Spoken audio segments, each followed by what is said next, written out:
So the next part of my procedure, and if you look at your data sheet, you'll see some information. See this number of moles of NaCl, volume of solution, molarity of solution.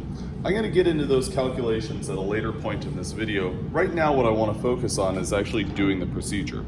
So if you read through this procedure, it asks you to get approximately 200 milliliters of deionized water. And I've got that deionized water. Anytime that you're in a lab and you see two faucets at a sink, one is likely to be Teflon or kind of a polymer plastic type of material, and the other one's going to be a metal or a steel one. The polymer or the Teflon one is going to have your deionized water, or sometimes it's not deionized, sometimes it's reverse osmosis. At any rate, that's basically your pure H2O. What I've also got is my weigh boat with my 0.95 grams of NaCl. What I'm going to do is, after I have my water, I have my NaCl, I'm going to take my volumetric flask, and I'm going to very carefully transfer my NaCl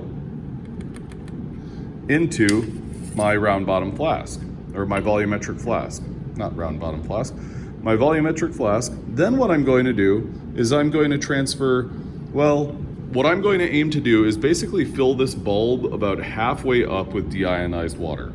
Because at this point in time, I'm not looking to fill this to my etched line, but instead get some water in here so I can begin making my solution. So I've added some water, I've filled the bulb about halfway, and what I'm going to do is swirl, swirl, swirl. I'm going to swirl this, and it really shouldn't take much more than maybe 20-30 seconds for this substance to go into solution. And if you look closely, it's basically all in solution at this point in time. Okay, so I'm good there. Now, what I'm going to do after that is I'm going to transfer some more deionized water. At this point, what I want to do is get the deionized water up to that etched line on the neck. Now, one thing that's important to recognize about filling these up is the water level will begin to go up very, very quickly. And so if you watch closely, what I'm going to do is my water level is getting to the point where it's in the neck, and I'm going to stop. My water level is right here, and it is below my etched line. But what I'm going to transition to now is I'm going to transition to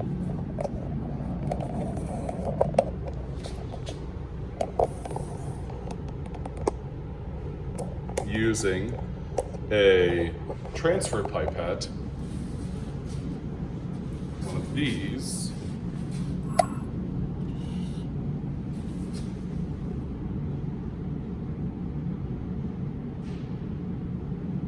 to fill the remainder.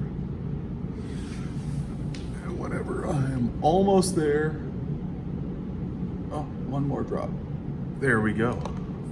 I'm right where I need to be. So this solution is ready to go. This solution is ready for an experimental trial. And so what I'm going to do with this solution is I'm going to use my transfer pipette, and I am going to get enough to get one of these wells in my 24 well plate filled almost all the way to the top.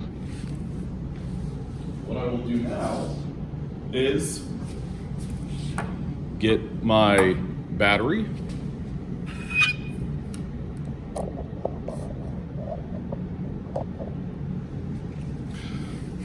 get my wire that goes into my solution that doesn't have a light on it. Okay, so there, that's a connection. Now what I want to do is connect the other end. So I'm going to go get this end into my solution and then this other end onto my battery. And it's very, very faint, but it's there. So this is an example of an electrolyte, and it might be even difficult to see in the video, but I assure you that this is lighting up.